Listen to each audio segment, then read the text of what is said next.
Aputure Dome SE Softbox, and let's open it.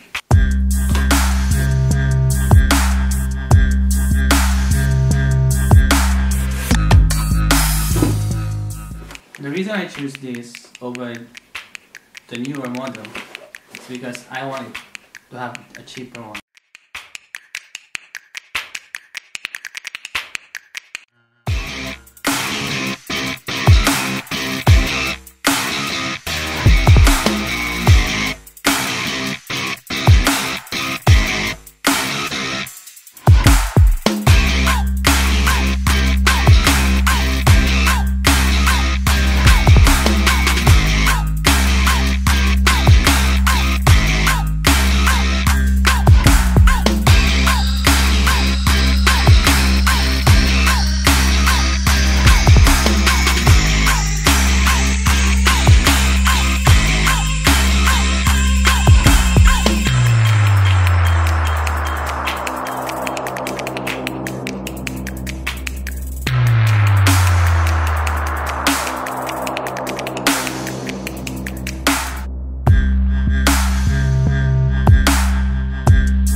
I think that's gonna be the end of this video.